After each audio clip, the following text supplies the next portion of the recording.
ወደ ብድር የምንሰጣቸው ለፍጆታና ለመኪና ቁልፍ ርክክብ ልናደርግ ነው። ስለ ህብሪቲ አንድ ነገር ልበላችሁ። ህብር ይላል ኢቲ ኢትዮጵያ ማለት ነው። ህብር ማለት አንድነት፣ ህብረት ማለት ነው። ይህንን በቴክኖሎጂ በመምራት ሀገራችን ላይ አድርጋለን ለብዙ ሰዎች መጠለያ ይሆናል ብሎ ድርጅቱ ያስባል። የአስተሳሰብ እንድነትና የፋይናንስ እንድነት እፈታለሁ ብሎ በ2017 መስከረም 3 በይፋ ተጀምሯል።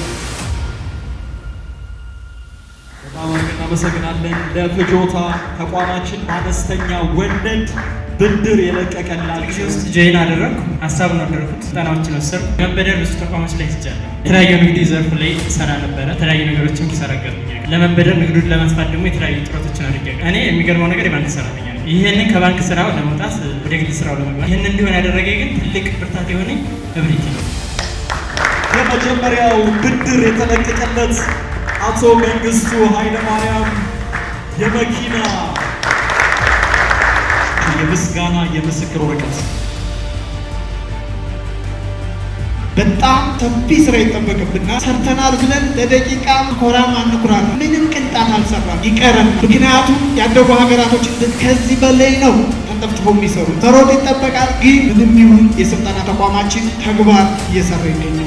ሁለተኛው የዲጂታል እቁብ በጣም በሶፍትዌር የታገዘ የኢትዮጵያ የቢሮ ፓተንት በደንብ አድርጎ ሲስተሙ ዲቨሎፕ የተደረገው አክሴፕት ያለ እሱ ብቻ አይደለም። የኢትዮጵያ መረብ ደህንነት